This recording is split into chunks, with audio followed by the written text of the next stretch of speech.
Assalamualaikum warahmatullahi wabarakatuh.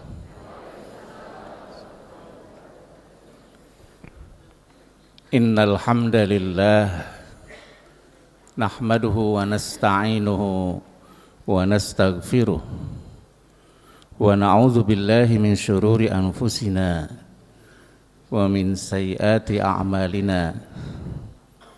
May yahdihillahu fala mudhillalah wa may yudlil fala hadiyalah. Asyhadu an la ilaha illallah wahdah la syarikalah wa asyhadu anna Muhammadan abduhu wa rasuluh la nabiyya ba'dah. Allahumma fassalli wa sallim ala nabiyyina Muhammad wa ala alihi wa sahbihi wa man tabi'ah. Amma ba'd. Ma'asyiral hudur rahimakumullah. Qad qala rabbukum fi kitabihil karim. Fa'udzu billahi minasy syaithanir rajim. Fabashshir ibadiyalladzina yastami'unal qawla fayattabi'una ahsanah. Ulaika alladzina hadahumullah wa ulaika hum ulul albab. Shadaqallahul azim. Para bapak, ibu, jamaah pengajian Ahad pagi, pimpinan cabang Muhammadiyah Pekalongan Timur, warga Muhammadiyah, simpatisan Muhammadiyah, wabil khusus para pimpinan cabang Muhammadiyah Pekalongan Timur. Juga saya berhusnudon ada ibu pimpinan cabang Aisyah juga, Ortom di lingkungan cabang, ketua amal usaha di lingkungan cabang, serta tetamu yang atas inisiatifnya hadir di kesempatan pagi hari ini. Pertama, mari kita bersyukur kepada Allah yang mengatur kita, menghimpun kita di tempat ini. Semoga dengan izinnya menjadi majelis yang diridhoinya. Dengan wasilah Allah, kita dalam waktu yang sesaat ini lebih memahami Islam, meneguhkan iman, dan mempercantik ihsan kita kepada Allah. Dan bonusnya tentu kita lebih meneguhkan, mencerahkan paham kemuhammadiyahan kita. Allahumma amin. Sholawat serta salam Allah senantiasa anugerahkan kepada uswah hasanah kita, Nabi terakhir, Rasul penutup, Nabiullah Muhammad Sallallahu Alaihi Wasallam, juga pada keluarganya, para sahabat tabi'in, atba'i tabi'in, para syuhada, mujahidin, dan kaum muslimin pada umumnya. Allahumma amin. Ibu, bapak sekalian, para pemuda, pemudi jemaah pengajian Muhammadiyah, pertama, segera saya harus menyampaikan bahwa merujuk pada paham agama yang berkembang bahkan di kalangan sahabat radhiyallahu anhum, malah di depan Rasulullah Shallallahu Alaihi Wasallam, apalagi setelah Rasulullah wafat, itu ada keragaman, ada perbedaan. Kalau kita rujuk hadis, bahkan terekam bagaimana dua orang sahabat radhiyallahu anhuma dalam perjalanan menafsirkan ayat Quran yang sama dengan simpulan yang berbeda karena cara memahaminya berbeda. Mereka berdua harus tunaikan sholat dalam sebuah safar perjalanan, ternyata tidak ada air yang ditemukan, lalu mereka bertayamum, sholat dikerjakan. Setelah tuntas sholat, perjalanan dilanjutkan, ternyata air ditemukan. Dua sahabat berbeda pendapat. Sahabat yang pertama merasa perlu untuk mengulangi sholat, sementara sahabat yang kedua merasa cukup yakin dengan sholat satu kali dengan tayamum tadi. Maka dua sahabat ini pun dalam pendapatnya masing-masing. Yang pertama sholatnya jadi dua kali dengan cara yang pertama pakai tayamum, dan yang kedua karena berpendapat ada air harus diulangi. Sementara sahabat yang kedua sholatnya satu kali dengan cara tayamum. Sahabat ini tidak mengulangi lagi sholat meskipun ada air. Fasyaka ilan Nabi sallallahu alaihi wasallam. Lalu mereka lapor kepada Nabi. Apa kata Nabi? Nabi bersabda kepada sahabat yang sholatnya dua kali, lakal ajru marrotaini. Engkau berhak untuk dapat pahala dua kali. Kalau saya coba cek nih, apa hatinya semuanya di sini. Terus sahabat yang sholatnya satu kali pahalanya berapa? Satu. Mestinya satu, Bu, ya Pak. Ternyata pahalanya tidak satu. Karena yang lebih mendekati kebenaran itu adalah justru yang sholatnya satu kali. Ayat Quran mengatakan, Nabi menuntunkan, fa illam tajidu ma'an fatayammamu. Kalau tidak ada air, tunaikan tayamum. Rasul bersabda bahwa tayamum itu adalah fasilitas keringanan dari Allah, rukhsah. Maka Rasul mengatakan kepada sahabat yang sholatnya satu kali, tidak dengan kata lakal ajru marratun wahidatun atau laka ajrun wahidun, engkau hanya dapat satu pahala saja, sholatmu satu kali. Tidak. Rasul dengan singkat padat mengatakan laqad asobtas sunnata. Caramu dengan sholat satu kali itu sungguh sesuai dengan ajaranku. Pertanyaannya, berapa pahala sesuai dengan sunnah? Satu? Tidak. Dua? Lebih. Itu bahasa santun Rasulullah kepada murid-muridnya. Kalau bahasa saya mungkin gini, kamu capek-capek sholat dua kali, cuma dua. Tuh. Karena sahabat ini menafsir ayat yang sudah jelas. Kalau kamu tidak ada air, saat mau sholat tayamum, selesai, titik. Tuh. Bahwa setelah itu ada air, setelah sholat, itu di luar kemampuan dia. Yang penting sudah sholat, gitu Pak. Masih untung Rasulullah memberi cap, dapat dua pahala. Tapi Rasulullah kan seorang entitas manusia yang santun. Rasul tidak mengatakan yang satu kali kamu pahalamu lebih banyak. Tidak. Padahal maksud Rasul itu pahalamu lebih banyak dari temanmu yang cuma dua pahalanya. Nah, itu sebuah fakta terjadi di depan Rasulullah Shallallahu Alaihi Wasallam. Ada Rasul, firman Allah masih turun, Nah, Rasul menjadi pemasti, Rasul menjadi pengkoreksi. Tentu sabda Rasul tadi berdasarkan wahyu, tidak asal bicara. Karena ketika Rasulullah bersabda, Rasulullah melakukan sesuatu, itu pasti pakai tuntunan dari Allah.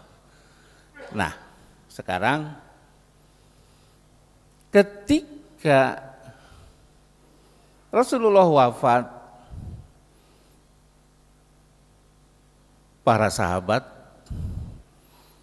semakin berbeda pendapat. Bahkan hanya beberapa bulan saat Rasulullah wafat, Abu Bakar sebagai seorang khalifah harus melakukan satu sikap politik yang belum pernah dilakukan zaman Rasulullah. Ketika para penolak zakat itu petekeh tidak mau bayar zakat, mereka sholat. Abu Bakar berpandangan ini mengganggu stabilitas masyarakat Islam, harus diselesaikan. Artinya saat itu diperangi. Nah, ibu bapak sekalian, Umar bin Khattab yang biasanya keras malah tidak sepakat. Sementara Abu Bakar yang biasanya lembut, halus, ngambil sikap yang tegas, sampai mengatakan beliau, saya tidak akan tinggalkan mereka yang memisahkan zakat dari sholat. Nah, karena mereka berpandangan rupanya Rasul itu dianggap raja dan zakat dianggap upeti. Ketika raja meninggal, upeti berhenti. Nah, itu kelirunya. Disadarkan oleh Abu Bakar, tidak benar itu. Zakat terus berlangsung. Mereka yang kena kewajiban zakat harus membayar meskipun Rasulullah sudah wafat. Itu tidak langsung akul, Pak, satu pendapat, ada proses panjang. Persis ketika Umar bin Khattab berikhtilaf, berbeda pendapat dengan sahabat yang dijamin masuk surga, Bilal bin Rabah, untuk memastikan pampasan perang ghanimah yang diraih, diperoleh berupa harta yang tidak bergerak sementara jaraknya jauh dari pusat ibu kota. Umar saat itu berpendapat, kita jangan jadikan ghanimah ini, biarkan saja orang setempat yang mengurusnya. Dan itu ternyata dikelola, yang berupa tanah dikelola oleh orang setempat, bahkan mayoritas diantaranya non muslim, dan dibagi hasilkan, dijadikan pajak kepada negara. Bilal marah, tidak sepakat. Wong kita pun zaman Rasulullah pernah punya ghanimah di mana di satu tempat,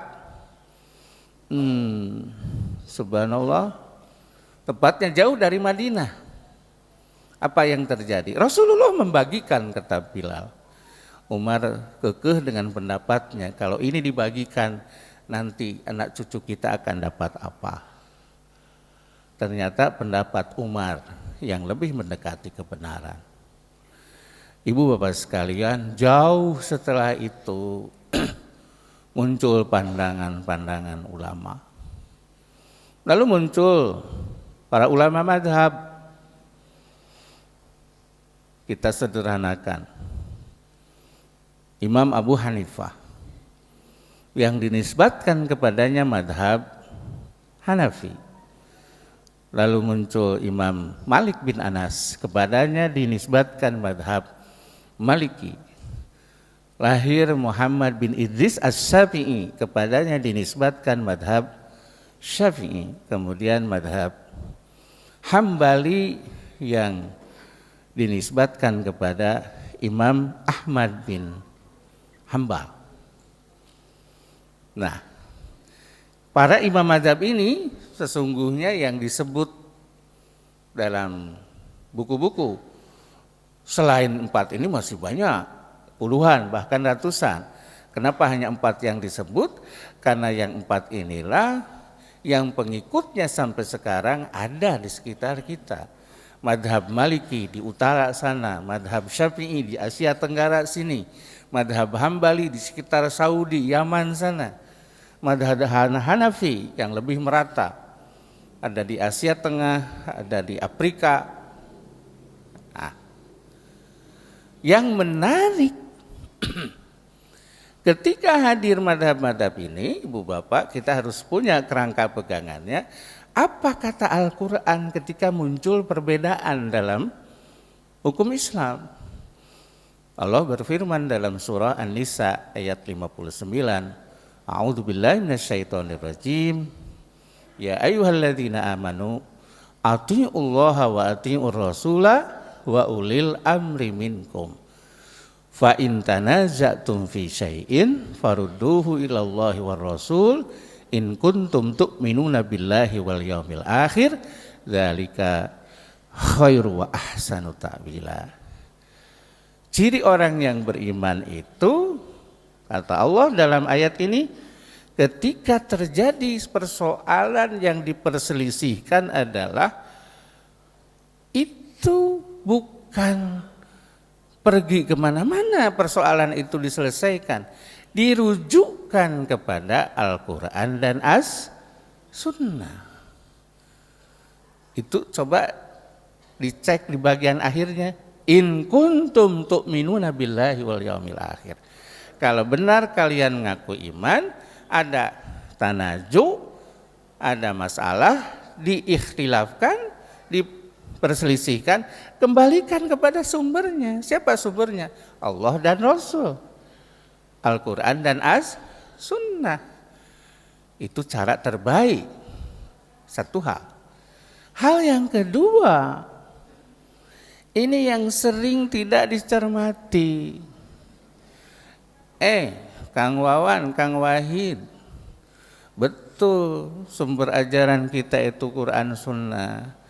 Tapi kita itu kan harus punya alat, harus punya kepintaran, punya ilmu yang mumpuni.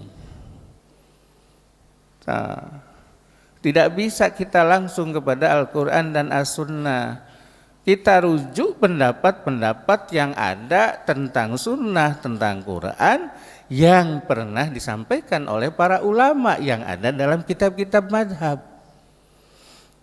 Nah, ternyata para ulama yang tadi disebut Abu Hanifah, Malik bin Anas, Muhammad bin Idris Asy-Syafi'i, Ahmad bin Hambal tidak memutlakkan pendapatnya masing-masing untuk diikuti. Itu yang harus digarisbawahi. Kata Imam Abu Hanifah, beliau berkata, idza wajadtum fi kitabi khilafa kalamillahi kitabillahi wa khabarar rasuli fatruku qawli. Kalau Anda sekalian menemukan dalam buku saya, dalam pendapat saya, isinya menyelisihi berbeda dengan Al-Quran dan hadis Rasul, jangan dipakai pendapat saya. Tuh. Misalnya kita tidak menggunakan pendapat Abu Hanifah yang sohor tentang wali, yang liberal, bahwa perempuan bisa menikahkan dirinya sendiri. Misalnya, repot atuh kata si kabayan, kumaha. Tuh. Nah, kata beliau hadisnya dhaif, padahal yang dimaksud dhaif bukan dhaif tapi hasan. Paling kurang itu hasan. Kalau dalam paham agama Muhammadiyah itu sunnah makbulah, sunnah yang bisa diterima untuk dijadikan sumber hukum. Yang kedua, Imam Malik bin Anas, beliau dengan indah mengatakan, innama ana basyarun ukhti'u wa usibu. Saya ini manusia biasa, saya bisa salah, saya bisa benar. Kalau dalam bahasa kita dibalik ya, saya bisa benar, saya bisa salah. Fanduru fi ra'i, cermati betul pendapat saya. Fakullu ma wafaqal kitab wa sunnata fakhudhuhu. Setiap pendapat saya yang sesuai dengan Quran Sunnah, silakan ambil. Sebaliknya, wa kullu ma lam yuwafiqil kitab wa sunnata fatrukuhu, pendapat saya yang tidak sesuai dengan Quran Sunnah tinggalkan. Jadi tetap ukurannya Quran Sunnah. Tuh, hati-hati ini. Jadi para ulama mazhab sendiri yang mengatakan begitu. Quran tentu lebih awal. Jadi kalau ada nih sebelum lupa Muhammadiyah tidak bermadhab, tuh pakai Quran Sunnah, paling Qurannya terjemahannya katanya. Nah, iya, siapa yang baca Quran tidak pakai terjemah? Kan harus pakai terjemah. Karena orang Indonesia kan dia pahami pakai bahasa Indonesia, baik langsung maupun di otaknya. Tuh. Orang Inggris pun pakai bahasa Inggris tentu. Orang Arab pun itu ada jarak bahasa antara bahasa Quran dengan bahasa mereka hari ini. Pakai terjemah dengan pemahaman bahasa mereka, bahasa Arab saat ini. Semuanya kita, siapapun, baik orang saudara-saudara kita dari Jamiah Nahdlatul Ulama, kita Persis, Persatuan Islam, MTA, Majelis Tafsir Al-Quran, Al-Wasliyah, Nahdlatul Wathon, dan seterusnya. Tuh, hadis, apalagi hadis kadangkala lebih rumit, syarahnya, penjelasannya. Tuh. Jadi kitab para ulama dipakai, sebelum lupa nih, oleh Muhammadiyah dipakai. Cuma seperti tadi, titah Al-Quran dan pendapat para ulama. Itu rujukan pendapat para ulama itu pada Al-Quran dan As-Sunnah. Imam Syafi'i misalnya mengatakan, beliau dari awal dalam kitabnya Ar-Risalah di halaman-halaman awal mengatakan, fal aslu Qur'anun wa sunnatun. Sumber hukum Islam yang saya pakai itu adalah Quran Sunnah. Dalam satu tarikan napas, Bu, Pak. Tidak dipisah itu, Quran pasti penjelasannya dari sunnah. Sunnah pasti cantolan awalnya ke Quran. Quran membutuhkan penjelasan sunnah, sunnah memerlukan basis awal dari Al-Quran. Tidak mungkin orang sholat tanpa penjelasan sunnah. Tidak mungkin para kaum muslimin wal muslimat haji tanpa penjelasan sunnah. Sunnah yang bagaimana? Usahakan, kata Imam Syafi'i, yang sahih. Idza shahal haditsu fahuwa madhhabi. Kalau ada hadis sahih, itu jalan pikiran saya, itu anutan saya, itu madhab saya. Sementara menurut muridnya Imam Muhammad bin Idris Asy-Syafi'i, Ahmad bin Hambal, sebelumnya kan bermadhab Syafi'i, lalu beliau jadi dianggap punya pendapat yang berbeda dari gurunya. Pendapat yang paling berbeda itu berkaitan dengan hadis. Buat Ahmad bin Hambal itu hadis dhaif lebih bagus daripada ro'yu, daripada fikiran bebas, daripada kias. Tahu? Kata Imam Ahmad, la tuqallidni, jangan ikut-ikutan sama saya. Semua pendapat saya diikuti, jangan taklid. Taklid itu qabulu qaulil qaili wa anta la ta'rifu sababahu. Menerima pendapat seorang dan Anda tidak tahu asal usulnya. Pokoknya kata kiai saya, ustadz saya gini, wis. Ah, itu taklid. Kalau ditanya ini kenapa? Sholatnya begini caranya, menurut Quran ini ayatnya, ini hadisnya menurut Nabi, itu ittiba namanya. Jangan taklid, kata Imam Ahmad. Wala tuqallid malikan, jangan taklid kepada Imam Malik. Wala syafi'iyah, dan kepada Syafi'i. Wala sauriyah, dan jangan taklid kepada Imam Sauri. Wahud min haitsu akhazu, tapi ambillah agama itu dari sumbernya. Apa? Quran, Sunnah. Nah, saya harus memberikan landasan ini supaya jelas awal keberangkatan kita. Ibu bapak sekalian, maaf, itulah yang kemudian membedakan beberapa cara pandang Muhammadiyah dengan Nahdlatul Ulama.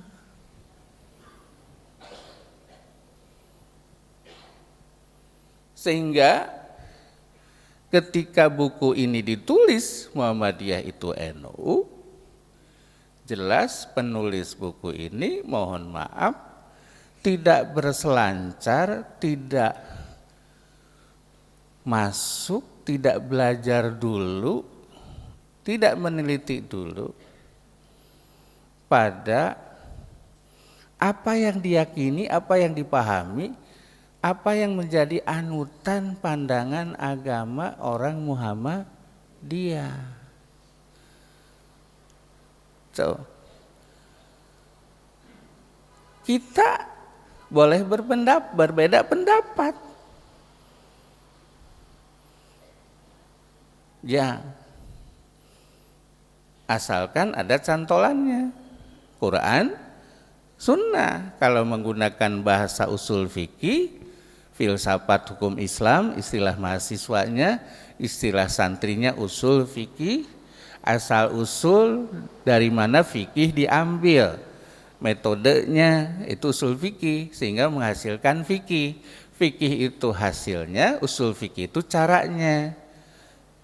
Nah, itu mungkin satu kelompok ormas Islam dalam membaca dalil yang sama, cara memahaminya berbeda. Persis tadi contohnya seperti dua sahabat tadi. Istilahnya dalam bahasa Arabnya itu disebut al-ikhtilafu fi fahmin nasi wa tafsirihi. Beda dalam memahami dan menafsirkan nas. Nah, penulis buku ini mohon maaf harus segera saya katakan, memang saya nggak tega yang mengatakannya, tapi harus dikatakan. Tidak paham usul fikih, tapi dia menulis fikih dan usul fikih. Kata orang Sunda, punten. Tuh, dari awal tadi saya sudah mencontohkan, dia menjumbuhkan, mencampur adukan nama Imam Abu Hanifah dengan Imam Maliki, dengan Imam Hanafi. Beda Imam Hanafi dengan Imam Abu Hanifah. Imam Abu Hanifah itu pendiri mazhab Hanafi. Kalau Imam Hanafi, Imamun Hanafiyun, itu artinya tokoh ulama yang bermadhab Hanafi. Bisa siapa saja, bisa Abu Yusuf, bisa murid-murid Abu Hanifah yang lainnya. Tapi kalau mau nyebut ke pendiri madhabnya, harus disebut Imam Abu Hanifah. Imam Maliki beda dengan mengatakan Imam Malik bin Anas. Malik bin Anas pendiri madhab Maliki. Kalau Imam Maliki, imam seorang tokoh Malikiyun yang berpaham madhab Maliki. Bisa Abu Ishaq Asy-Syatibi, itu adanya di Andalusia. Bisa Al-Qurafi tuh dengan kitabnya masing-masing. Lalu ini mungkin sebab kelirunya karena ada nama Imam Syafi'i. Kalau Imam Syafi'i betul karena punya nisbah kepada keluarganya Asy-Syafi'i. Tapi nama lengkapnya Imam Muhammad bin Idris Asy-Syafi'i. Imam Hambali tidak, Imam Ahmad bin Hambal, pendiri madhab Hambali. Kalau disebut Imamun Hambaliyun, itu bisa Ibnu Taimiyah, ya, bisa pengarang Al-Mughni, tuh, bisa Ibnu Qayyim Al-Jauziyah. para pengikut, para ulama dalam lingkungan mazhab Hambali. Nah, beliau penulis buku ini itu keliru menulis itu. Memang tidak paham fikih, kok menulis fikih. Sekali lagi saya harus mengatakan mohon maaf. Maka yang terjadi selanjutnya adalah kekeliruan. Apa itu? Pertama, wah kembali lagi ternyata nih.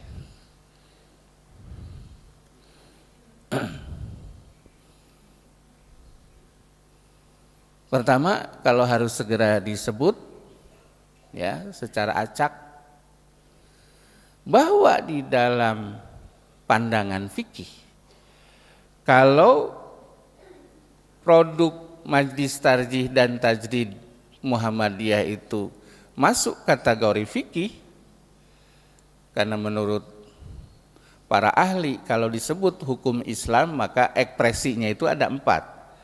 Pertama, fikih, pendapat para ulama dalam kitab fikih. Kedua, putusan hakim di pengadilan. Ketiga, undang-undang yang dihasilkan di negeri muslim. Keempat, produk hukum yang dihasilkan oleh lembaga hukum Islam semacam Majlis Tarjih Muhammadiyah dan Lajnah Bahsul Masail NU, MUI dan seterusnya. Nah, kita katakan bahwa produk Majlis Tarjih itu fikih. Kita katakan saja bahwa produk Lajnah Bahsul Masail NU itu bagian dari fikih. Karena sumbernya dari Quran dan Sunnah. Nah, Ibu Bapak, para ulama itu bersepakat berdasarkan pengalaman sejak para sahabat di depan Rasul, setelah Rasul wafat terus ada sekian fakta. Dari sekian fakta itu lalu disimpulkan dengan satu rumus. La yunkaru, tidak tertolak, dimungkinkan terjadi. Apa itu? Tagoyurul ahkam, hukum itu berubah, bitagoyuril azman, karena perubahan zaman. Tuh. Itu yang singkatnya. Kalau yang panjangnya ada tagoyurul fatwa wakhtilafuha bihasbi tagoyuril azminati wal amkinati wal ahwali wan niyati wal awaidi. Bahwa hukum itu mungkin berbeda, mungkin berubah karena ada perubahan waktu, perubahan tempat, perubahan situasi, perubahan niat, perubahan adat. Tuh. Nah, yang menjadi sasaran buku ini adalah orang Muhammadiyah dulu ketika zaman Kiai Dahlan praktek ibadahnya seperti warga Nahdlatul Ulama. Kok sekarang berbeda? Jadi semacam ada penyesalan. Malah disebutkan oleh salah seorang tokoh muda dalam ceramahnya, dan karena ceramah itulah beberapa tempat lalu membincangkan buku ini. Ini buku sudah lama, 5 tahun yang lalu. Saya bedah di depan penulisnya di kampus saya di UIN Sunan Kalijaga, UIN Sukijo. Ya, tanggal 5 bulan Juni tahun 2014, pas 1 bulan sebelum pemilu saat itu. Maaf kalau saya sampaikan apa adanya, penulisnya saat itu tidak bisa menjawab keberatan-keberatan yang disampaikan. Ya, diam, malah minta maaf. Ya, Mas Robin, Mas Mukorobin tadi memperlihatkan, Pak Ustadz ini ada ini sungguhnya mengungkap kebohongan buku Muhammadiyah itu NU. Iya, itu isinya tulisan saya itu. Pertama, yuk kita bedah.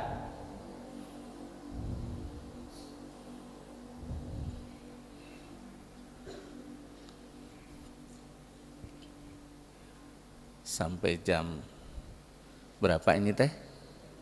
Sampai jam 9, jam 10. Saya siap sampai jam 12.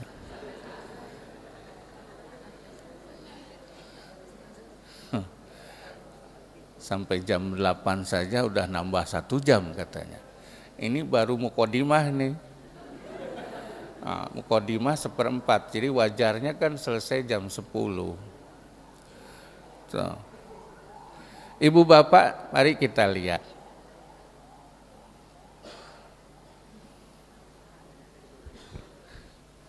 Di sini disampaikan misalnya, dulu Kiai Dahlan itu ketika hendak menunaikan sholat pakai usolli, sekarang tidak.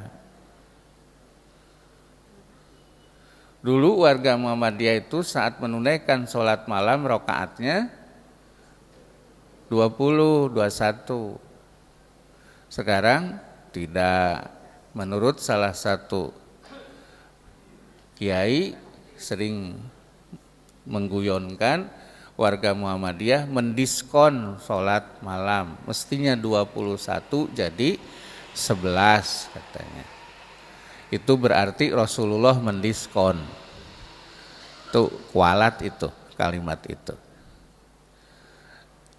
Lalu dulu warga Muhammadiyah zaman Kiai Ahmad Dahlan itu kalau sholat Jumat adzannya 2 kali. Dulu warga Muhammadiyah zaman Kiai Ahmad Dahlan itu melakukan kunut. Tuh. Wah, ibu bapak sekalian, kalau tadi saya katakan ada perubahan hukum. Kalau di Muhammadiyah, prinsip perubahan seperti itu berangkatnya dari sebuah wawasan yang disebut dengan wawasan tajdid. Tajdid. Jaddada yujaddidu tajdidan. Ada pembaharuan. Ada sesuatu yang harus dibarukan. Bukan ajaran baru, bukan. Tapi baru ditemukan. Dulu tidak begitu. Kenapa? Karena belum sempat ditemukan. Lalu diperbaharui. Kalau dalam ibadah namanya pemurnian, purifikasi. Bahasa Arabnya tasfiyah. Kalau dalam bidang muamalah itu namanya tahdis, dinamisasi. Rasulullah haji pakai apa? Pakai unta. Nenek moyang kita haji pakai apa? Pakai kapal. Kita pakai apa? Pesawat. Tapi ajaran pokoknya, ibadahnya, tuntunannya adalah berkendaraan yang aman. Zaman Rasulullah caranya pakai unta. Sebelum kita pakai kapal laut, kita sekarang pakai pesawat. Nah, itu muamalah tuh. Nah, sama tentang ru'yat juga. Dalam paham agama Muhammadiyah, ibadahnya itu adalah untuk berpuasa harus dipastikan dulu hilalnya muncul. Untuk beridul fitri harus dipastikan dulu awal bulannya telah hadir. Gimana caranya? Zaman Rasul pakai ru'yat. Sekarang pakai apa? Nah, silahkan kalau mau repot-repot pakai ru'yat. Tuh, jangan salahkan yang pakai hisab. Kenapa? Karena Rasulullah sendiri yang mengatakan ru'yat itu sementara. Karena para sahabat belum paham menulis dan berhitung. Siapa yang mengatakan begitu? Rasul. Inna ummatun ummiyatun, kita ini umat yang ummi, la naktubu wa la nahsubu, kita belum punya kebiasaan menulis dan berhitung. Nahsubu, bukan nahsibu. Kalau nahsibu memperkirakan, nahsubu hisaban wahusbanan. Bahasa Arab ya husban, bukan husband. Mentang-mentang bahasa Inggris lagi belajar husbanan jadi husbandan gitu. Quran nyebut hisab. Tuh. Lita'lamu adadas sini nawal hisab. Muhammadiyah dituduh melakukan bid'ah ketika pakai hisab oleh saudara-saudara kita. Jarane Quran sunnah, kok sunnah tidak dipakai? Itu gagal paham. Sawabitnya pastikan awal bulan untuk berpuasa. Sawabitnya, ajaran pokoknya pastikan awal bulan untuk beridul fitri. Pastikan awal bulan untuk 1 Dzulhijjah. Zaman Rasul pakai ru'yat. Karena para sahabat nggak ngerti ngitung. Yang mengatakan Rasul. Untuk nyebut 1 bulan saja Rasul bilang gini. Asyahru hakada, wahakada, wahakada. Waqad yakunu hakada, wahakada, dilipat 1, wahakada. Maksudnya 1 bulan itu 30 hari, kadang juga 29 hari. Rasul tidak mengatakan salasuna yauman, tis'atan wa isrina yauman. Tidak. Tapi kayak si mbah yang nggak ngerti hitungan, kalau diperlihatkan nih 100, 200 ngerti, 100.000, 50.000 kan gitu. Nah, maka Muhammadiyah mengatakan al-aslu fi isbati syahri bil hisabi. Pada dasarnya untuk menentukan awal bulan itu pakai hisab. Tertuduh bid'ah lah. Karena Quran begitu mengatakannya. Hadis Rasulullah mengatakan begitu, itu sementara. Tapi Muhammadiyah tidak menolak ru'yat. Tidak. Karena ada nasnya.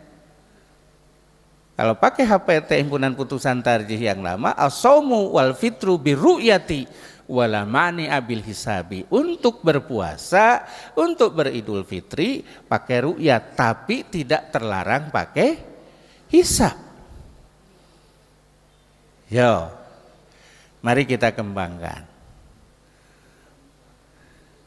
Lalu lanjutannya. Tadi usolli. Lalu tertuduhlah Ki Dahlan itu bermadzhab Syafi'i. Kenapa pengikutnya tidak ngikuti mazhab Syafi'i? Tuh, buktinya pakai usolli. Itu kan mazhab Syafi'i. Iya, monggo. Itu ada dalam kitab Fikih Jilid 3 yang diterbitkan oleh Majelis Pustaka tahun 1924. Tapi jangan katakan Ki Dahlan bermadzhab Syafi'i. Karena Ki Dahlan pun membaca kitab bermadzhab Hambali. Beliau membaca kitab bermadzhab Hanafi. Beliau membaca kitab bermadzhab Maliki. Kitab Al-Muwafaqat Al-I'tisam karangan Abu Ishaq As-Satibi dibaca oleh Ki Dahlan karena Ki Dahlan membaca Al-Urwatul Wusqa dan Al-Manar karangan Said Muhammad Rasid Ridho. Rasid Ridho selalu menyebut-nyebut kitab itu. Ki Dahlan pun membacanya. Begitu kata Kiai Haji Raden Hajid, murid termuda Ki Dahlan. Ki Dahlan membaca kitab madhab Hanafi. Betul Kang Wahid, Kang Wawan? Iya. Karena Ki Dahlan pernah ditanya oleh salah seorang muridnya yang bertanya, liberal sekali Ki Dahlan. Kalau sekarang ada orang Muhammadiyah kayak gini mesti ditolak oleh umat Muhammadiyah. Apa kata Ki Dahlan ketika ditanya, Kiai, saya ini sulit untuk melafalkan huruf Arab. Saya sholat boleh nggak pakai bahasa Jogja? Apa jawaban Ki Dahlan? Boleh, silahkan. Tapi kamu tetap belajar bacaan sholat. Pendapat yang mengatakan begitu dalam madhab itu pendapat Abu Hanifah, madhab Hanafi. Nah, dan Ki Dahlan pun bermadhab, jangan kaget para ibu bapak, dalam beberapa hal ibu-ibu ini tidak akan ada di Muhammadiyah karena ada Aisyah hanya berusia beda 5 tahun Bu ya dari Muhammadiyah tahun 1917. Kenapa itu? Karena Ki Dahlan membaca tafsir yang berbeda dengan umumnya para kiai membaca kitab tafsir. Yang dibaca tafsir klasik, Ki Dahlan membaca tafsir modern yang bernama Tafsir Al-Hakim Al-Masyhur bi Tafsir Al-Manar yang disusun oleh Syekh Muhammad Abduh dengan muridnya Said Muhammad Rashid Ridho. Di dalam tafsir itu ketika menafsirkan surah An-Nahl ayat 79, Ki Dahlan membacanya sebagai satu sinaran bahwa perempuan itu harus sama dengan laki-laki. Ketika laki-laki di ruangan publik, maka perempuan pun harus di ruang publik. Ketika laki-laki berdakwah, perempuan pun harus berdakwah. Ki Dahlan sampai mengatakan jangan sampai urusanmu di dapur menghalangimu untuk pergi kepada umat berdakwah.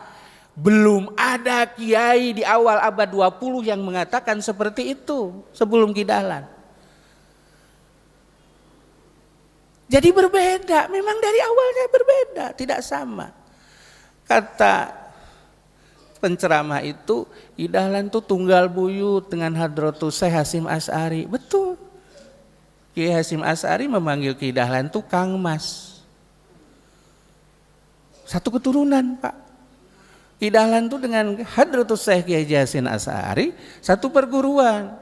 Di Mekah bertemu dengan Syekh Ahmad Khatib Al-Minangkabawi. Iya. Bahkan sebelum ke Mekah berguru pada guru yang sama.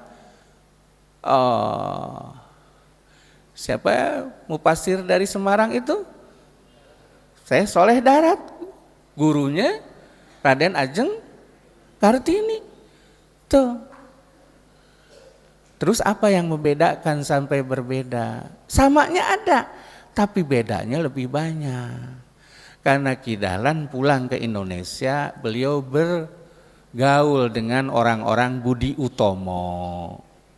Orang-orang budi utoma lah yang memberikan wawasan tentang organisasi. Tuh, Ki Dahlan membaca kitab-kitab yang berbeda dengan Hadratus Syekh Hasyim Asy'ari. Berdirilah Aisyah. Tuh. Jadi kalau buku ini mengatakan Ki Dahlan itu bermadzhab Syafi'i, keliru 100%. Tidak. Ki Dahlan membaca seluruh kitab madhab. Nah, maka sebelum saya lupa, Pak, mohon maaf nih. Ini mestinya ada operatornya ya.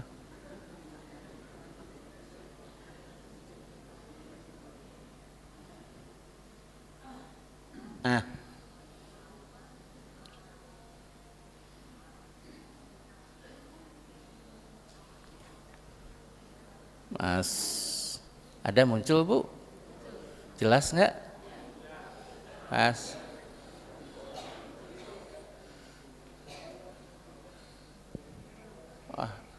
Ya kalau tidak jelas dianggap jelas lah. Boleh motokopi ya, gratis. Ini yang dikatakan oleh beliaunya itu.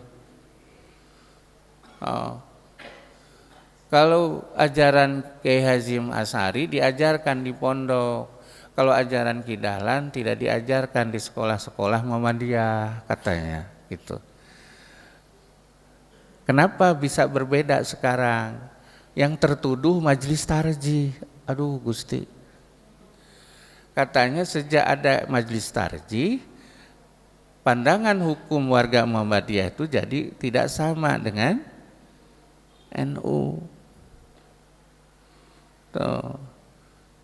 Jadi ide dasar buku ini mestinya orang Muhammadiyah itu seperti orang NU, karena Ki Dahlan dulu praktek ibadahnya sama dengan orang NU. Padahal tidak sepersis itu juga kata Kiai Haji Raden Hajid. Ternyata Ki Dahlan masih hidup, beliau sudah berpendapat bahwa adzan Jumat itu harus 1 kali. Tuh, nggak tepat juga. Dan dalam buku Fikih Jilid Telu sudah dibedakan antara 20 rakaat dengan 10 rakaat. Ada itu. Sudah ada. Jadi sesungguhnya Ki Dahlan udah paham ada 11 rakaat. Masa beliau tidak ngerti hadis? Ya kalau kita kan tukang hadas. Ya, Ki Dahlan pasti ahli hadis. Yang menyebabkan Kiai Haji siapa Mas Mansur terpukau terpincut oleh Ki Dahlan itu bukan karena akhlaknya saja. Kalau akhlaknya pasti istiqomah yang dikatakan dengan yang dilakukan, tapi juga karena keilmuannya, beliau cerdas. Tuh. Tapi sebaliknya juga bukan karena ilmunya saja, juga karena akhlaknya. Sebab kalau karena ilmunya, orientalis pun bisa paham hadis. Tuh, ingat Mausu'atul Mustasyrikin, buku kamus para orientalis mengatakan yang menyusun kamus hadis pertama kali itu bukan ulama Islam, tapi para orientalis yang non-muslim, yang dipimpin oleh Aaron Zhang Wensing, muridnya Profesor Dr. Snook Hok Ronye. Jadilah Al-Mu'jam Al-Mufahros li Al-Fadil Hadis, kamus hadis 7 jilid. Itu bukan orang Islam yang nyusun. Untuk bisa masuk ke hadis harus bisa bahasa Arab. Tuh Pak, siapa di antara kita yang nyusun kamus hadis? Boten wonten. Tuh. Lafipun minal mustasyrikin wa sonnafahu lafipun minal mustasyrikin. Kitab Al-Mu'jam Mufahros li Al-Fadil Hadis itu disusun oleh sekelompok para ulama hadis, sekelompok para orientalis yang dipimpin langsung oleh Aaron Yang Wensing, muridnya Prof. Snook Hok Ronye di Leiden sana. Tuh. Tapi kita beragama bukan hanya karena ilmu saja, tapi juga dengan akhlak. Ki Dahlan akhlaknya subhanallah, ilmunya menurut para muridnya zaka, cerdas, pinter. Semua madhab dibaca. Nah, kembali ke sini. Kalau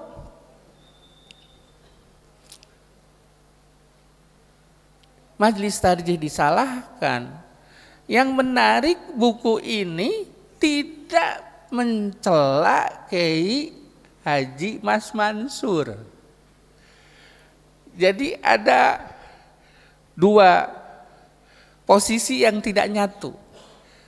Sejak ada majelis tarjih, di mana kata penceramah itu dikatakan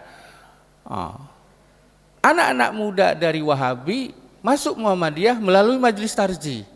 Jadi yang disalahkan Wahabi. Padahal Wahabi tidak punya salah.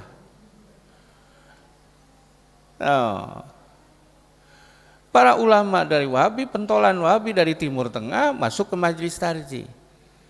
Setahu saya, sejarah membuktikan murid-murid awal Ki Dahlan itu tidak ada yang menunjukkan diri melampaui seperti Ki Dahlan, iya.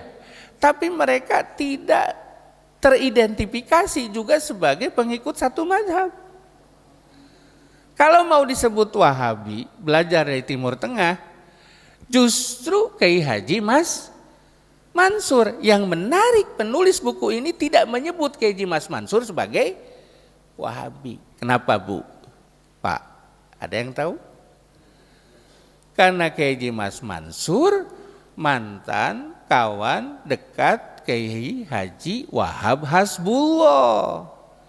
Mereka pernah bersahabat dekat sekali sampai membuat klub diskusi yang dinamai Taswirul Afkar sebelum Mas Mansur menjadi anggota Muhammadiyah.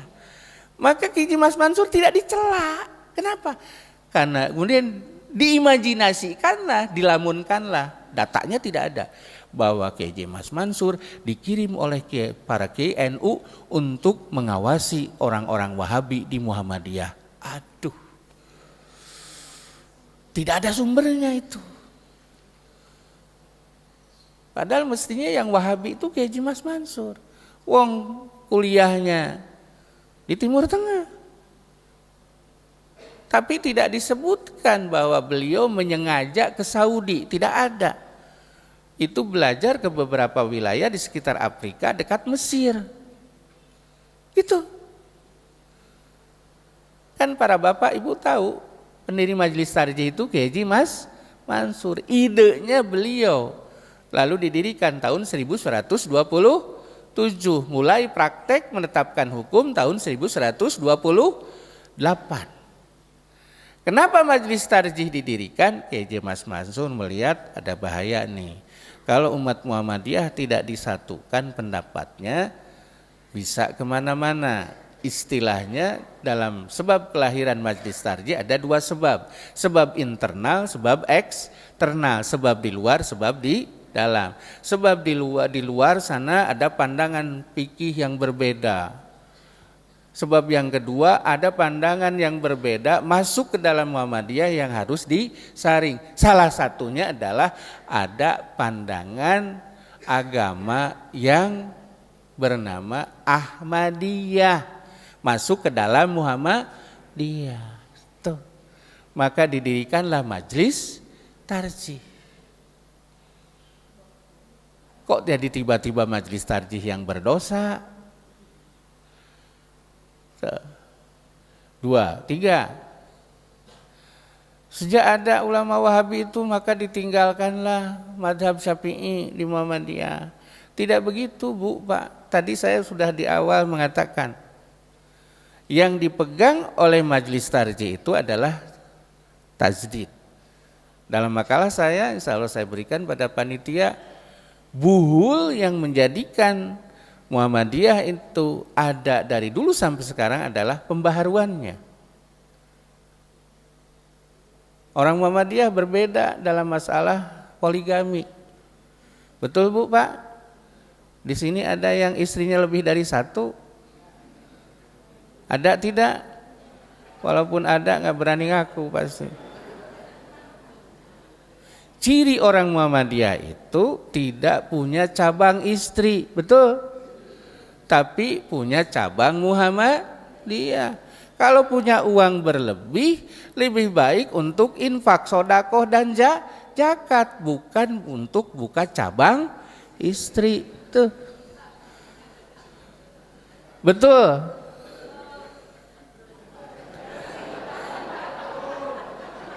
Sepakat? Kok para bapak kayak tidak rela nih? Ibu-ibu seneng nih. Ah, Pak Wawan nanti undang untuk Aisyah. Itu betul Pak. Di putusan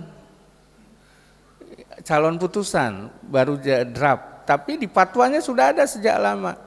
Kalau dalam bahasa sayanya, bahasa saya yang kerasnya, Muhammadiyah itu memakruhkan beristri lebih dari satu. Boleh, tapi kalau nanti bisa merusak keluarga sakinah, satu saja. Tuh, kalau mau lebih dari satu, silakan tuh yang banyak. Katanya perempuan lebih banyak dari laki-laki. Betul. Yang banyak itu adalah ibu-ibu tua, miskin, anaknya banyak. Monggo. Setuju ibu-ibu? Tuh. Menyebut aku cinta padamu juga atu cinta padamu. Maka di Muhammadiyah itu kiai hanya satu, Kiai Haji Ahmad Dahlan, sisanya ustadz. Karena Ki Dahlan istrinya lebih dari itu pun bukan atas keinginannya, tapi para kiai ingin dapat turunan yang baik. Itu bukan karena genit Ki Dahlan, enggak ada. Tuh Pak. Terus kemana? Ini jadi masjid, jadi sekolah. jadi panti asuhan. UMM itu, Universitas Muhammadiyah Malang yang Sohor itu dari mana awalnya? Dari sodako, dari zakat, dari infak warga Muhammadiyah yang istrinya cuma satu, Qanaah. Kalaupun mau nanti di surga saja. Tuh, untuk bermimpi pun tidak bisa. Tuh, itu paham agama loh. Dua, coba. Ayatnya sama, hadisnya sama, simpulkannya berbeda. Di sana nikah siri boleh. Kita boleh enggak? Muhammadiyah mewajibkan warganya untuk mencatatkan pernikahannya. Berarti nikah siri itu secara implisit diharamkan oleh majelis tarjih. PKU Muhammadiyah Jogja memecat dokter yang nikah siri. Iya. Kenapa? Karena bagi Muhammadiyah nikah siri itu bermasalah, tidak sesuai dengan agama. Agama memerintahkan pencatatan. Mana ayatnya jelas surat Al-Baqarah. Ya ayyuhalladzina amanu idza tadayantum bidainin ila ajalin musamma faktubuh, hutang piutang dicatat. Akad nikah lebih sakral, lebih misakon golito, janji suci, lebih sakral daripada hutang piutang. Tuh Pak, kan tidak sama tuh. Orang Wahabi suka nikah siri. Di sini siapa yang suka nikah siri? Yo, lebih Wahabi mana kalau gitu? Orang Wahabi pakai ru'yat. Di sini siapa yang suka pakai ru'yat? Jadi jangan nuduh kepada Muhammadiyah Wahabi. Tapi Muhammadiyah pakai Quran Sunnah, Wahabi juga pakai Quran Sunnah. Iya, tapi bedanya Wahabi itu pakai Quran Sunnah plus pakai madhab Hambali. Muhammadiyah tidak mengikatkan diri dalam satu madhab pun.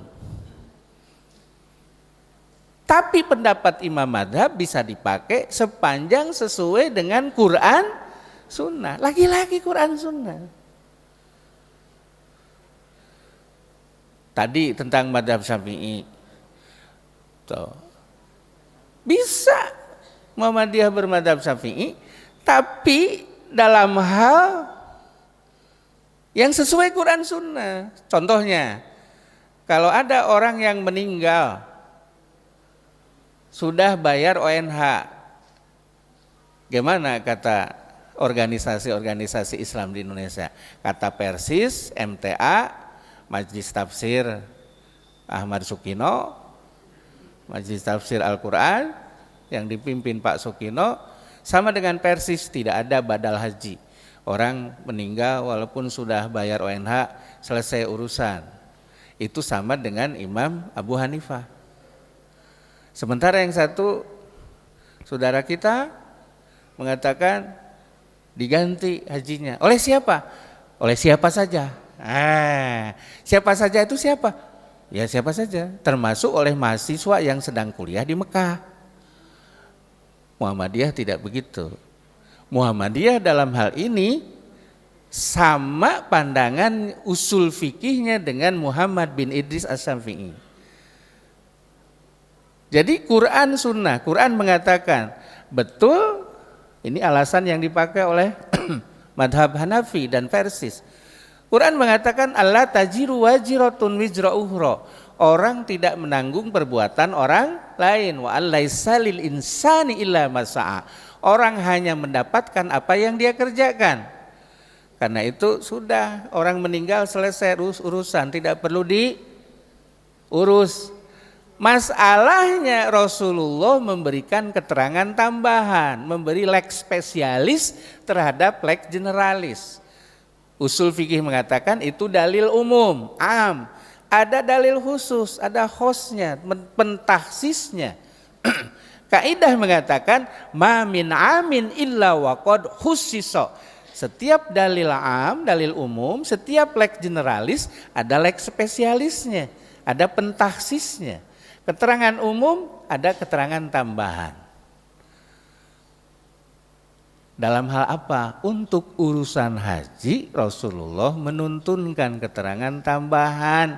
Seorang yang sudah bayar ONH, kalau istilah sekarang, sudah bernadar haji, keburu wafat, maka hajinya harus diganti, dibadali. Oleh siapa? Nah, ini yang membedakannya kita dengan Jamiah Nahdlatul Ulama. Oleh keluarga terdekatnya, oleh saudaranya atau oleh anaknya yang sudah haji. Tuh. Ini belum haji menghajikan barokokok atau mahasiswa yang sedang belajar sana itu belum tentu sudah haji. Hadis mengatakan begitu. Seorang sahabat perempuan bertanya pada Nabi, "Ya Rasulullah, inna ummi qad nadarat lil haji summa tuwfiyat." Ibu saya bernadar haji tapi beliau keburu meninggal. Afa ahujju anha? Apakah saya harus menghajikannya? Apa kata Rasul? Qala na'am, iya, kamu hajikan. Apa kalau ibumu punya hutang pada orang, kamu bayarkan kan hutangnya? Iya Rasulullah, saya bayar hutang ibu saya. Apalagi ini haji. Ini hutang kepada Allah. Ara'aiti in kana li ummiki dainun aqadiyatan laha? Qalat na'am. Qala fadainullahi ahaqqu ayyuqdo. Itu hadisnya. Terus harus haji dulu. Ya. Seorang sahabat bertalbiyah labbaika an subrumata, saya bertalbiyah untuk subrumah. Rasulullah mendengar itu. Rasul bertanya, siapa subrumah itu? Mas, subrumah itu saudara saya Rasulullah. Saya hajikan dia. Pertama, ini keterangan menunjukkan bahwa yang menghajikan itu adalah tadi anaknya. Yang kedua ini adalah saudaranya. Terus keterangan tambahannya harus haji dulu. Kamu sudah haji belum? Kata Rasulullah. Belum Rasulullah. Gak boleh, kamu haji dulu baru kamu hajikan saudaramu. Tuh. MTA mengatakan tidak ada badal haji. Berarti hadis Nabi tidak dipakai. Inkaru sunnah. Ayo simpatisan MTA di sini. Saya tahu ada wajah-wajah simpatisan MTA sini. Tuh sebelah sana tuh. Jadi menduakan Muhammadiyah dengan MTA. Selingkuh Pak. Padahal Kiai Dahlan mengatakan jangan duakan Muhammadiyah dengan yang lain. Cinta pertama Muhammadiyah sampai terakhir. Cintaku satu pada Muhammadiyah. Itu. Nah. Hadisnya sahih. Puasa wajib, puasa Ramadan. Putra ibu ada yang meninggal punya hutang puasa, ibu bapak harus menyelesaikan puasanya, hutang puasanya. Man mata wa alai saumun falyasum anhu waliyuhu. Siapa yang meninggal dia punya hutang puasa, diganti puasanya oleh walinya. Bukhari hadisnya. Nah oleh MTA itu jadi doib tuh hadis-hadis itu. Kok tiba-tiba di sahih jadi doib? Kenapa? Ditubrukkan dengan ayat Quran. Nah itu gaya berpikir Abu Hanifah. Imam Muhammad bin Idris As-Syafi'i mengatakan hadis yang pasti sahih walaupun tidak mutawatir bisa mentahsis ayat Quran yang qat'i. Tuh Pak, Syafi'i banget itu. Muhammadiyah mempraktekkan itu. Terus yang ngaku madhab Syafi'i mempraktekkan tidak? Wallahu a'lam. Dalam hal itu lebih Syafi'i. Tapi Quran sunnah. Gitu Pak. Terus usolli. Iya karena tidak ada keterangan dari Rasulullahnya. Jadi segampang itu. Kalau rujukannya ulama, para ulama mengatakan al-aslu fil ibadati al-haramu. Pada dasarnya masalah ibadah itu tidak boleh dilakukan hatta yakuna dalilun alal amri, sampai ada keterangan dalil yang memerintahkan. Hatta yakuna dalilun fi subutihi, sampai ada keterangan dalil yang menetapkannya. Hadis mengatakan kalau di antara Anda mau sholat, hadapkan diri ke kiblat langsung fakabir. Gitu kan? Di mana di posisi usolli? Tidak ada, maka tidak ditambahkan. Hanya gitu saja. Terus Pak Wawan, niat yang lain ada yang dilapatkan gitu? Ada, niat haji. Untuk membedakan mana yang tamatu, mana yang kiron, mana yang ifrod. Ada lagi yang lain, ada ketika ibu bapak mau beribadah malam. Harus disebutkan, Allahumma janibni wa janibis syaitona mimma rojak. Kan gitu Pak. Kalau lupa, bismillahirrahmanirrahim. Insya Allah tidak lupa Pak ya. Tuh. Gitu Bu. Sholat malam. Sekarang gini aja, asumsikan Qidahlan itu 20 rakaat berarti 21. Sekarang keluarga Muhammadiyah 11. Karena hadis tuntunannya begitu. Quran mengatakan wa minal laili fatahajjad bihi nafilatan laka asa ayyab asaka rabbuka maqama mahmuda. Tengah malam tahajud. Mudah-mudahan dapat tempat terpuji. Kapan waktunya? Ya ayyuhal muzzamilu qumil laila illa qalila nisfahu awin kusminhu qalila au zid alaihi warattilil qur'ana tartila. Tambah keterangan Siti Aisyah sama. Salat malam Rasulullah itu bisa dari rentang waktunya sejak setelah salat Isya sampai menjelang salat subuh. Ayat Quran mengatakan tengah malam. Kalau tidak bisa tengah malam, kalau tengah malam kan tidur dulu, lalu bangun, sholat, tidur lagi. Nah kalau ini sebelum tengah malam. Kalau menurut hadisnya wa an utiro qabla an anam, kan gitu. Dan aku witir sebelum tidur. Rasulullah menuntunkan padaku 3 hal, antara lain aku witir sebelum tidur, sholat malam sebelum tidur, atau tidur panjang, bangun di sepertiga malam terakhir, sholat, selesai sholat nunggu subuh. Kalau Rasulullah sambil tiduran, adzan kan gitu. Berapa rakaatnya? Siti Aisyah ditanya, bagaimana sholat malam Rasulullah di bulan Ramadan? Jawabannya Bukhari Muslim. Bukhari Muslim. Siapa yang mau menolak Bukhari Muslim? Kata Siti Aisyah, jawaban Siti Aisyah melampaui pertanyaan murid-muridnya. Siti Aisyah mengatakan sholat malam Rasulullah di bulan Ramadan dan di luar Ramadan sama, tidak pernah lebih dari 11 rakaat. Jangan baca kitab-kitab tasawuf yang katanya menyebutkan sholat malam Rasulullah itu 1000 rakaat. Itu dipraktekkan oleh Ali bin Abi Thalib, karena setelah 11 itu nambahi, ngarang Pak itu. Fal yatabawa maq'adahu minan nar. Apa kata Siti Aisyah persisnya? Makana Rasulullah sallallahu alaihi wasallam yazidu fi Ramadana wala fi ghairihi ala ihda asrota rakaatan.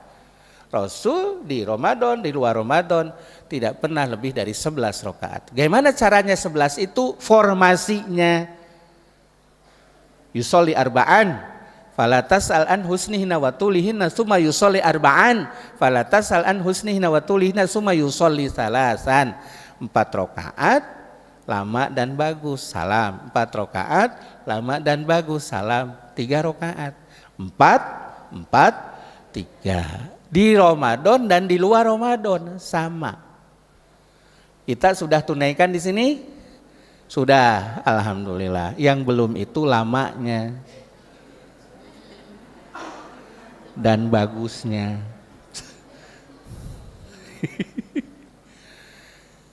Tapi ibu bapak hati-hati, kalau ibu bapak menunaikan 4 rakaat setelah sholat Isya. Kebetulan yang mempraktekkan tuh misalnya masih pengantin.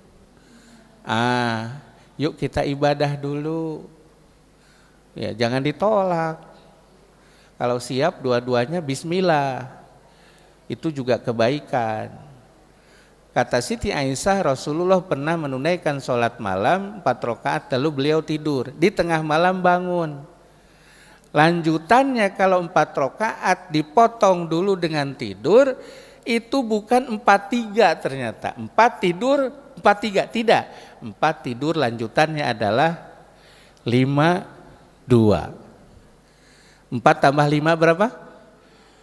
Tambah 2 tetap 11. Jadi yang akhir itu tidak selalu ganjil ternyata. Hadis bu itu bukan hadas. Kata Siti Aisyah, beliau bangun, saya siapkan siwaknya, beliau berwudu lalu melanjutkan 5-2. Kalau mau yang total football 10-1 boleh. 9-2. Kalau 9, 8 rakaat tasahud awal dulu, masuk 9 rakaat salam tambah 2. 8-3 boleh, 8-2-1 boleh. 8-1-2 ada 8 rakaat, 1 8 salam, 1 salam, 2 salam. Jumlahnya tetap 11. Ada yang 2-2-2-2-2-2-1. Kalau di Surabaya yang dilakukan kemarin debat tahun lalu 2-2-2-2-3, hadisnya 2 digabung. Padahal lebih kuat 2-2-2-2-2-1. Nah, umat Muhammadiyah lebih cenderung 4-4-3. Kata salah seorang kiai ustadz yang lagi viral, beliau mengatakan di YouTube-nya, tidak perlu saya sebut namanya, 4-4-3 itu 2-2-2-2-1. Sejak kapan 4 jadi 2? Oh, 10 saja 10, 9 aja 9. 5 itu juga 5, tidak 2-2-1. Itu, aduh, ketika diselacak, menurut ulama, kan menurut ulama. Jadi fikih itu kalau tidak dicantolkan ke Quran hadis, jadinya kemana-mana, liberal. Itu tadi, siapa yang mengajikan? Siapa saja, yang penting saudara kita sesama umat Islam. Nah, itu nggak ada dalilnya. Tuh. Ada tanya jawab Pak? Subhanallah. Tinggal 20 menit nih. Sok atuh mangga 20 menit Pak. Saya pikir sampai jam 9. Mangga silakan Ibu. Silakan. Ji.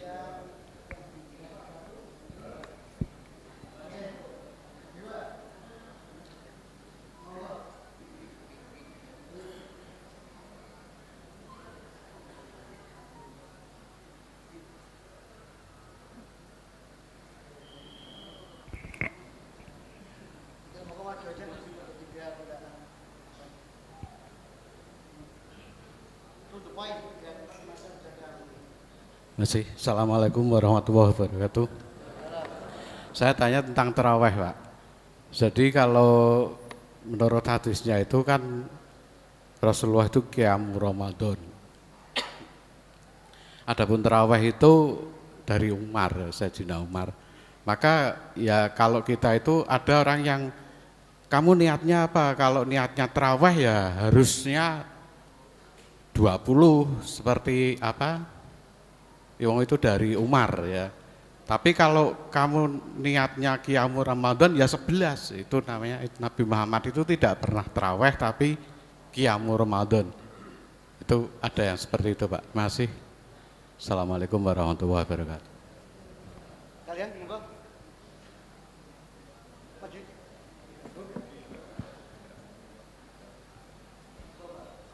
Assalamualaikum warahmatullahi wabarakatuh.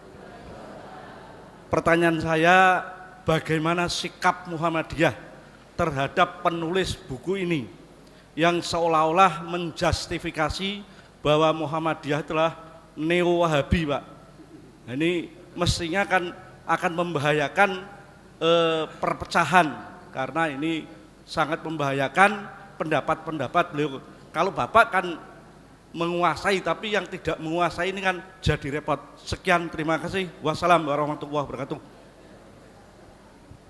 Moga Pak, dua dulu. Bismillahirrahmanirrahim. Ibu bapak sekalian, pertanyaan tadi, kalau pertanyaan dari bapak saya kaget. Tapi kalau pertanyaan bapak itu mentransfer pertanyaan dari seseorang, seolah memberitahu pada bapak Taraweh itu dari Umar, kalau dari Rasulullah tuh Qiyamul Ramadan. Maaf kalau saya katakan itu ngarang. Coba baca kitab Muwatta Imam Malik. Kami pernah berdebat di sini MTA, saya di tengah, sini Lajnah Basul Masail NU. Dalam beberapa masalah kita nyerang MTA. Tapi dalam beberapa masalah saya tanya berapa hal ke Kiai Mujamil, kawan saya dari NU. Nah, beliau mengatakan bahwa Umar itu 20 rakaat. Kiai coba dalilnya mana? Karena di sini banyak warga Muhammadiyah. Muhammadiyah itu tidak akan menunaikan ibadah kalau tidak ada dalil.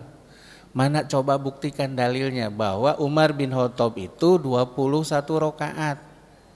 Ini Ustadz. Betul ada. Coba cari itu. Karena warga Muhammadiyah itu kalau dalil tidak kuat tidak dipakai. Seperti Imam Syafi'i yang mengatakan, yang jenengan anuti Imam Syafi'i, Muhammad bin Idris As-Syafi'i. Dibukalah ternyata yang menisbatkan pandangan bahwa Umar menunaikan sholat malam 20 rakaat, 21 katakanlah, itu dhaif, tidak nyambung. Umar itu masih dekat dengan Rasulullah, Pak, jarak waktunya. Yang terjadi adalah Umar bin Khattab itu menyaksikan para sahabat menunaikan sholat malam di bulan Ramadan sendiri-sendiri. Di tengah ada rombongan, di depan ada rombongan, di pinggir ada rombongan lagi. Kata orang Sunda, gugunukan gitu. Centang perenang. Kata Umar, ini kalau ada imam satu diikuti oleh semua lebih baik. Lalu Umar menunjuk 2 orang sahabat, satu mengimami para sahabat laki-laki, Ubay bin Ka'ab, satu lagi Umar menunjuk Tamim, sahabat Tamim Ad-Dari, mengimami para sahabat perempuan, para sahabiat. Apa kata Muwatta dan riwayat lain? Fakana Umar ibnul Khattab amara Ubay bin Ka'abin wa Tamiman Ad-Dariya. Umar memerintah, menyuruh kepada sahabat Ubay bin Ka'ab dan Tamim Ad-Dari, ayya umma, ada nun sungguhnya, tapi karena ada an, harfun nasbin, nunnya dibuang, mahdub, wa alamatu nasbihi hadfun nun. Itu kan nahunya gitu, sorobnya, supaya jelas orang Muhammadiyah pun bisa nahu. Karena sering dituduh, orang Muhammadiyah nggak bisa nahu, sorob. Nah, ayya umman nasa, diperintah Ubay bin Ka'ab dan Tamim Ad-Dari oleh sahabat Umar untuk mengimami orang-orang bi ihda asyrota rakaatan, dengan 11 rakaat. Gitu, Pak. Jadi yang tadi itu hoax.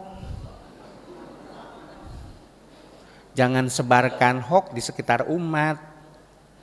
Hoax. Kan nggak boleh sekarang menyebarkan hoax.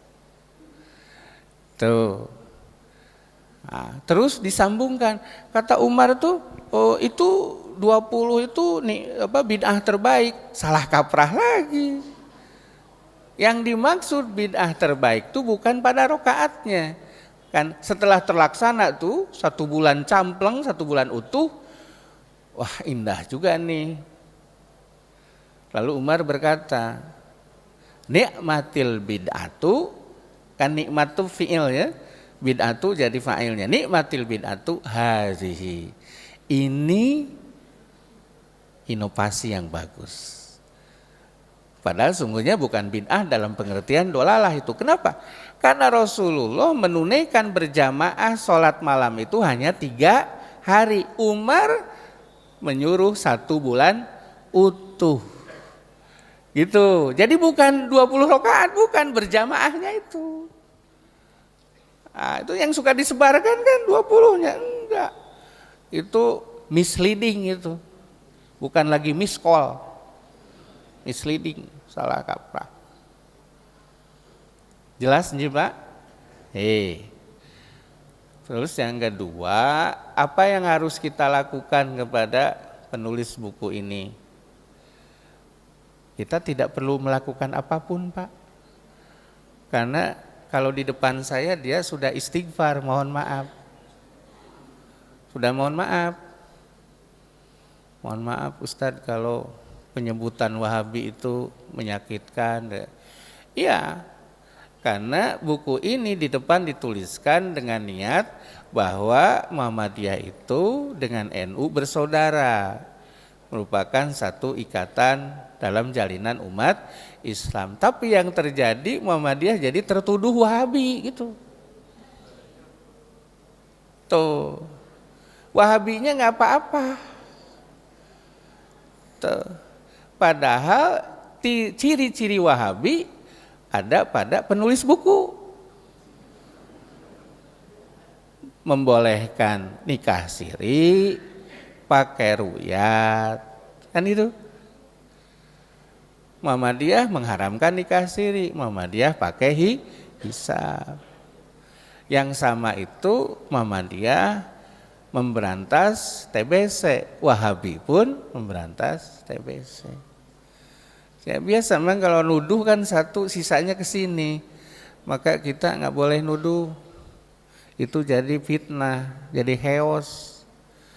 Nah, kemarin waktu saya diundang oleh Majelis Tarjih dan Tajdid PWM Jawa Timur juga membahas ini.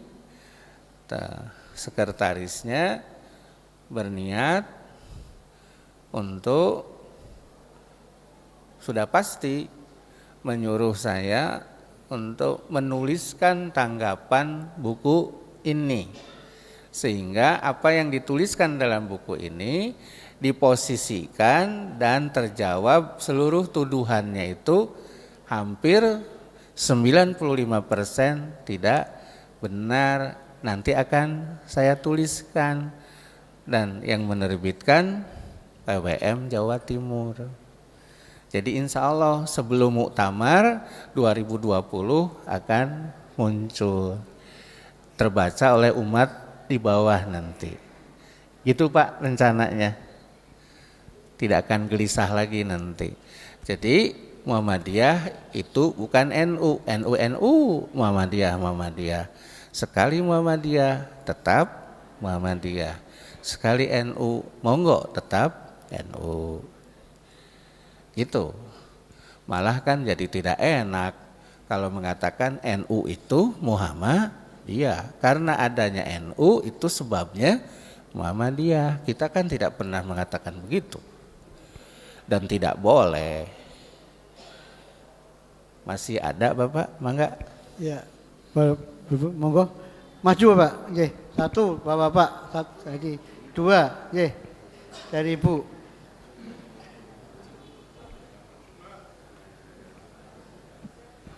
Ya. To the point ya, jadi biar cepat. Monggo, Pak. Assalamualaikum warahmatullahi wabarakatuh. Langsung pada sasaran tadi yang disampaikan oleh Ustadz. Pada saat Rasulullah perbedaan pendapat ditanyakan pada Rasulullah selesai.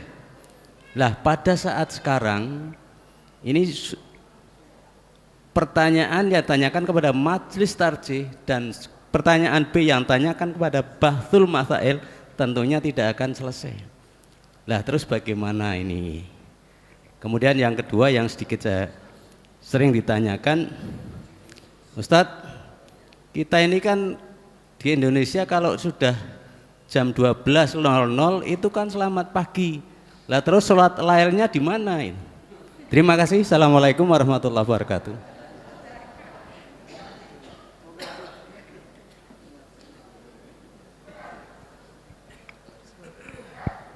Assalamualaikum warahmatullahi wabarakatuh. Nyun sewu, Prof. Terkait dengan tadi Ba'dal Haji, apakah boleh seorang suami yang istrinya sudah meninggal itu membadalkan istrinya, di mana suami ini sudah berhaji. Kemudian yang kedua tadi kaitannya dengan sholat tarawih, bagaimana dengan pelaksanaan sholat tarawih di Masjidil Haram sana, apakah sama 11 rakaat atau 21 rakaat? Matur suwun.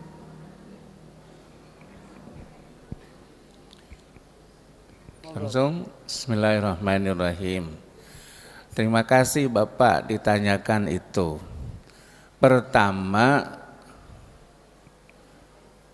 Ibu Bapak sekalian, diajarkan oleh Rasulullah dengan sebuah hadis yang mengatakan al-ulama'u warasatul anbiya, bahwa ada kelompok entitas orang pilihan yang memiliki tugas seperti tugas Rasulullah, pelanjut Rasulullah dalam hal kewajiban dakwah, menyampaikan ajaran, membela kebenaran. Itulah para ulama.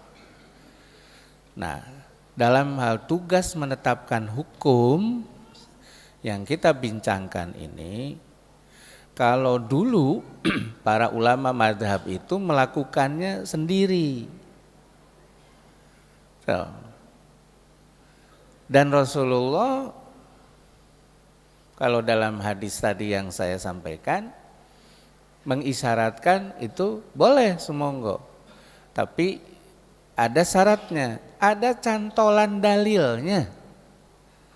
Kalau itu masalah ibadah dan juga nanti masalah akidah. Kalau masalah muamalah, al aslu fil muamalati al ibahah.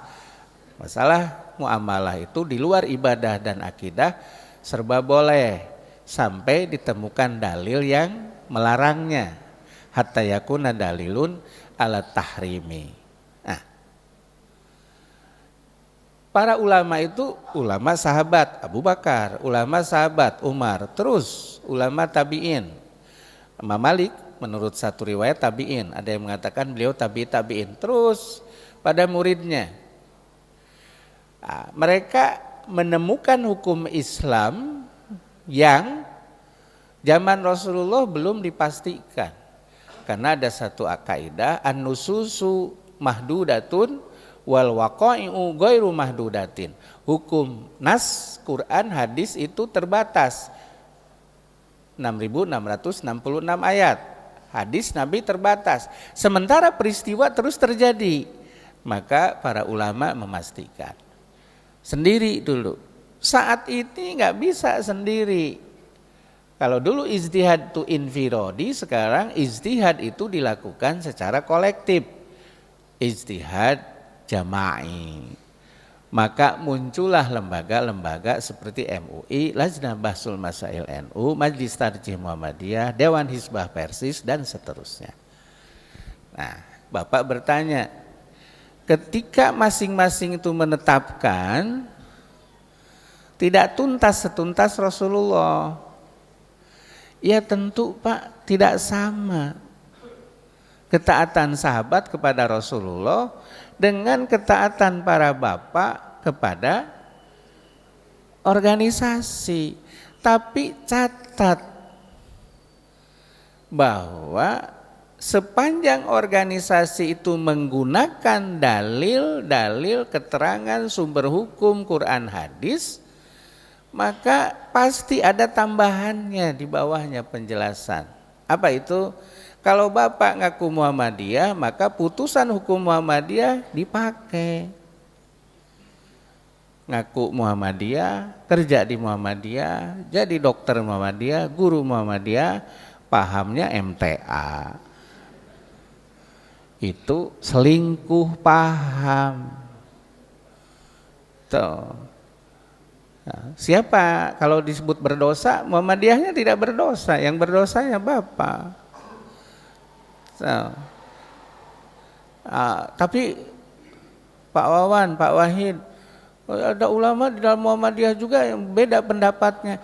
Boleh, di Muhammadiyah diperbolehkan ada ulamanya yang berbeda, tapi tidak boleh ngajak kepada warga Muhammadiyah untuk bersama-sama biar beda dengan Muhammadiyah, tidak boleh Pak. itu pendapatnya sendiri. Kiai Jindar Tamimi itu beda pendapat dengan Majelis Tarjih tentang hisab wujudul hilal. Muridnya siapa yang paling besar? Pak Amin Rais. Tuh, tapi tidak pernah bicara ke publik. Saya punya pendapat yang berbeda dalam beberapa hal dengan Majelis Tarjih, tapi saya pegang sendiri aja. Kalau disampaikan rame. Cukup di rumah saja. Yang tahu hanya istri saya. Tuh Batur Sakasur, Sadepur, Salamur, sama-sama dari Pasundan, Jawa Barat. Tuh si Teteh. Gitu Pak. Jadi ada tata kramanya. Di semua organisasi sama itu. Nah, jadi tinggal itu saja. Dimudahkan saja Pak. Jangan dibuat rumit. Itu. Saya pun diajak-ajak ini, oh enggak, di dompet saya itu ada 2 kartu, satu bergambar Pancasila, KTP, satu lagi bergambar matahari, Muhammadiyah. Lebih dari itu, kartu PNS, kartu BPJS, kartu ATM, kan gitu. Tapi yang saktinya setelah Allah 2 itu, KTP, kan mau pergi kemana-mana harus KTP kalau tidak ada paspor. Nah, tapi sering saya diselamatkan dengan kartu Muhammadiyah karena KTP saya Wawan Gunawan, kartu Muhammadiyahnya Wawan Gunawan Abdul Wahid. Kadangkala yang ngundang itu suka nyelenong Wawan Gunawan Abdul Wahid. Ini Bapak di sini KTP Bapak Wawan Gunawan, kok ini ada Abdul Wahidnya? Yang nyelamatkan kartu Muhammadiyah. Gitu. Karena nama asli saya Abdul Wahid Marwan Hasbullah. Itu diberikan ketika ayah saya masih jadi warga NU. Terus murtad jadi Muhammadiyah. Jadilah Wawan Gunawan. Nah, tapi jangan diceritakan yang terakhir Pak ya. Dan itu diedit Pak. Terus Ibu, sudah Pak ya? Cukup cuma satu lagi apa tadi? Oh ya, subhanallah, makasih Bapak. Itu yang keliru siapa?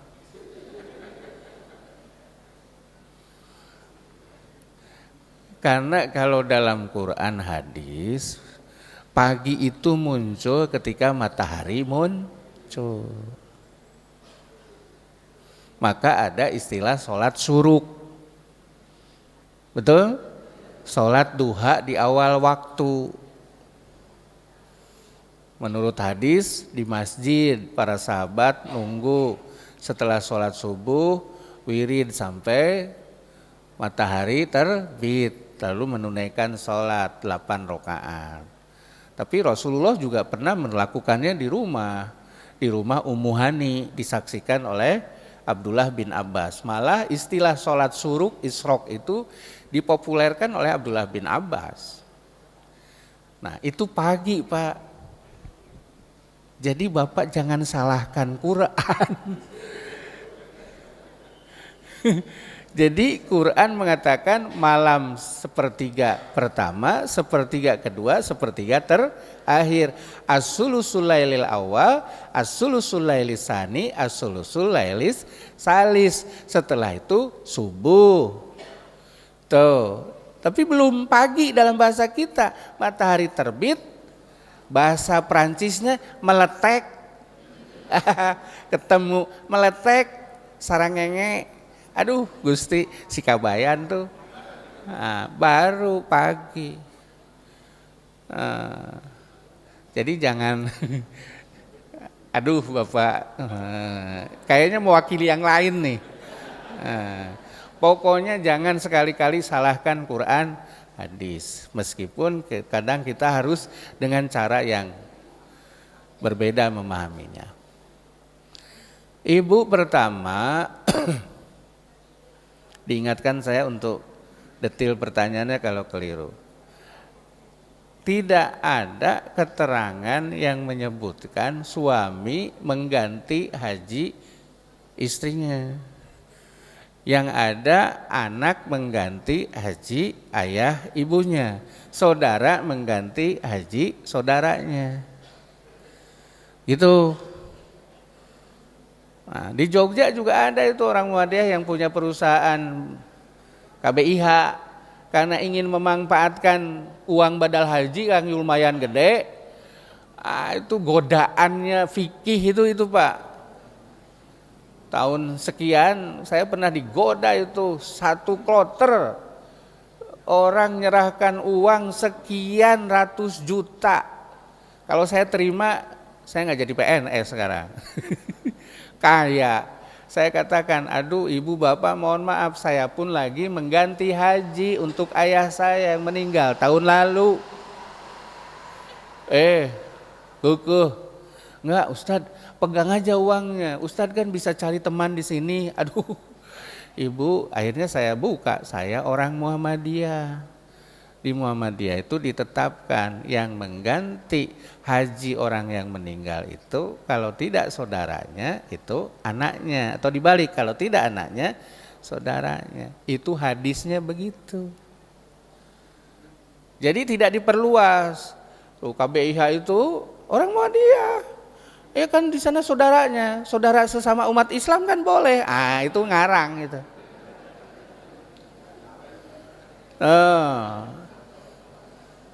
Saudara sesama umat Islam itu memperluas cakupan makna, nggak boleh karena tidak ada tuntunannya. Jadi yang dimaksud Quran Sunnah itu begitu.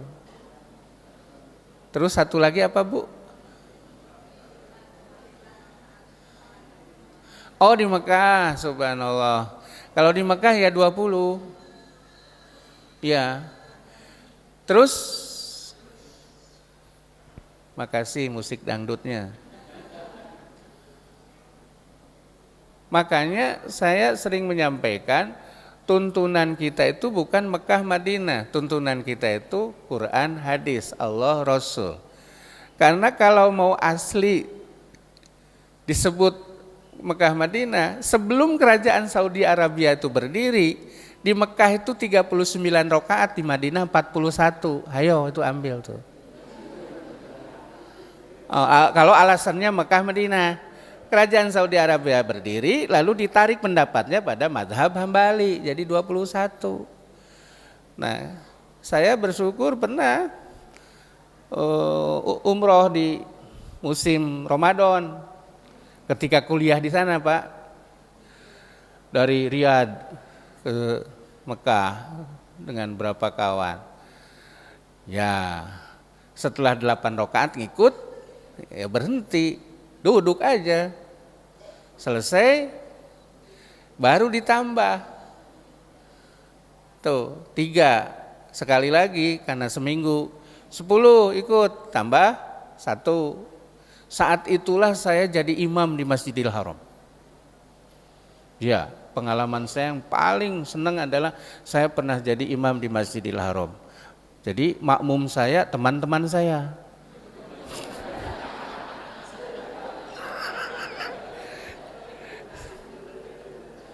Karena saya yang paling tua, Kang jenengan jadi imam, wakil ketua mahasiswa Indonesia di Riyadh. Habib Rizik tuh kawan saya Pak, seangkatan. Terus Lutfi Hasan Ishak, kawan saya tuh, seangkatan, seusia saya, berangkatnya bareng. Nah, karena bacaannya beda, kita jadi beda kan.